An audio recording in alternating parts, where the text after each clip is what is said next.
Shalom, all praise to Yahweh Shemel Shah. Double line to the Apostle J. Masters. I'm Naba Allah coming at you another quick video. And in this video, I'll be going to the book of St. John chapter 3 verse 20. I'm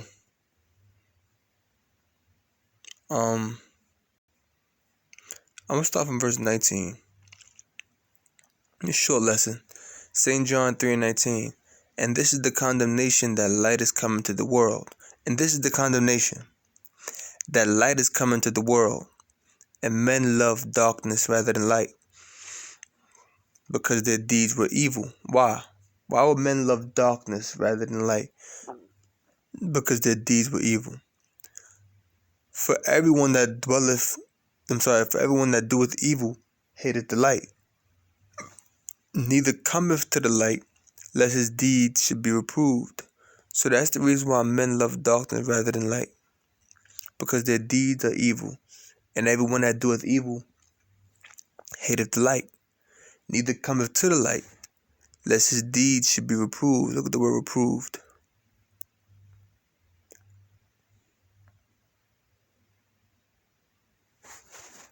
Strong's G 1651. Elegho. Elegho. To convict, refute, confute, generally with a suggestion of shame of the person convicted. To chasten, to punish, to reprehend severely, chide, admonish, reprove. So basically means to convict or to refute. What does it say? View entry. Right there.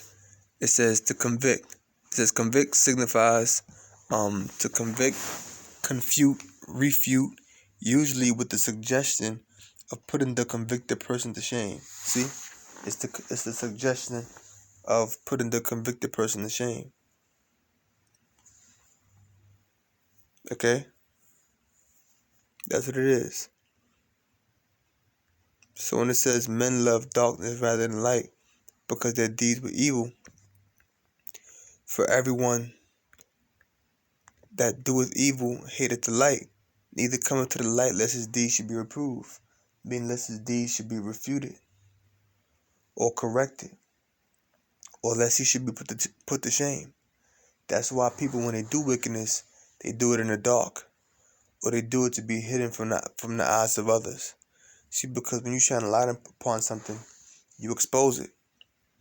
If you're in a dark room and you're looking for a light switch, you can't see it. So you pull out a flashlight.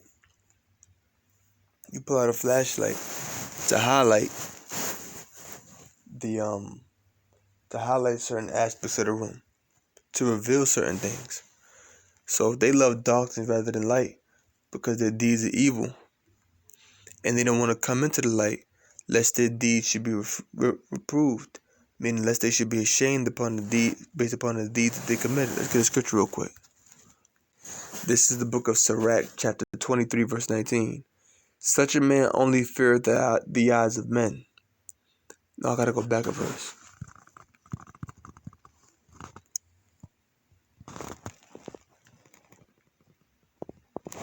Okay. Still Sirach 23.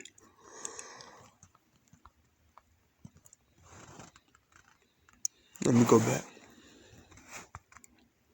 Okay.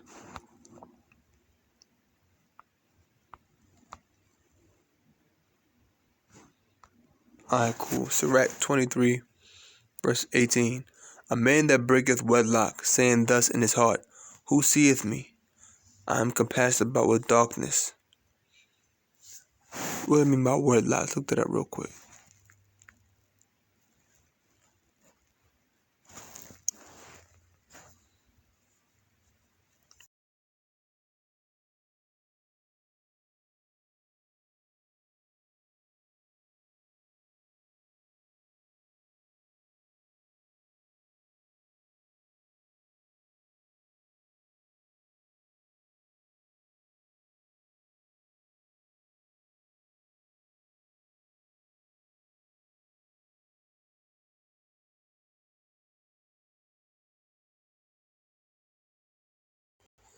So it says, a man that breaketh wedlock. When it says a man that breaketh wedlock, it's talking about someone that commits adultery, saying thus in his heart, who seeth me? I am compassed about with darkness. See? He's committing the act of adultery, but he's committing the act of adultery while being compassed about in darkness. Now, it doesn't mean that he was actually in a dark room, but something that's in the dark is something that's hidden. If a person is leaving you in the dark about something, they're hiding things from you. They're keeping things secret from you. They're preventing things from being revealed. They're covering it. So when it says, who seeth me, I am compassed about with darkness, it's saying that this particular man commits adultery, but keep that action hidden. The walls cover me. See, the walls cover me. I'm inside the house. No one can see me. And nobody seeth me. See that? What need I to fear? The Most High will not remember my sins. So they feel like, well, nobody's looking. The Most High is not going to remember.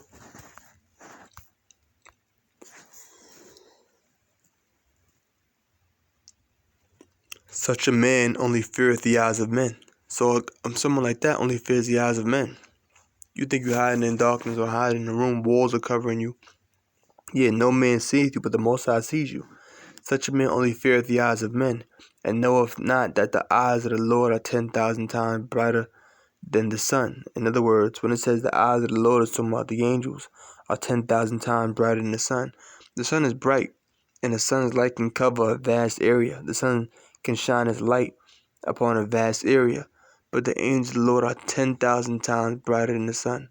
So the angels can cover an area that's far more vast than the sun, meaning areas that the sun's light can't get to areas the sunlight can't get to, the angels can get to.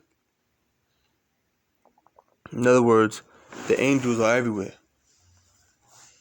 You may think you're hiding in darkness, and let's say the sun's light can't get to you, but the eyes of the Lord are 10,000 times brighter than the sun. In other words, the eyes of the Lord can cover an area that the sun's light can't cover. In other words, the eyes of the Lord, meaning the angels, they compass about all things. They're everywhere. They're omnipresent.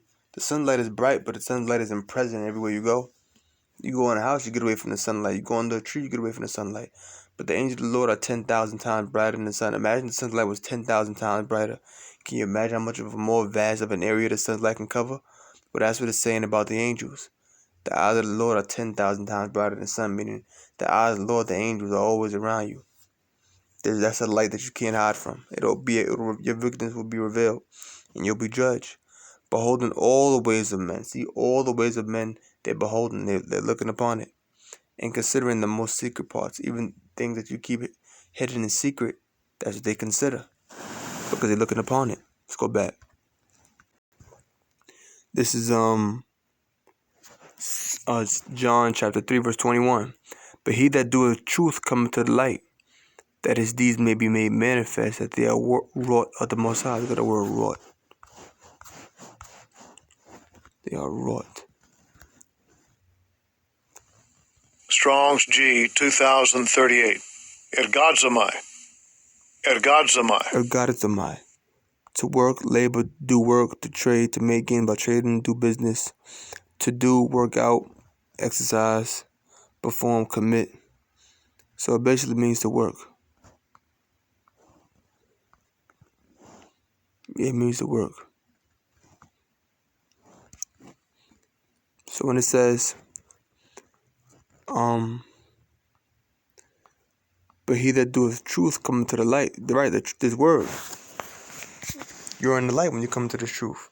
Remember Isaiah 8 and 20? The word is compared to light in that scripture.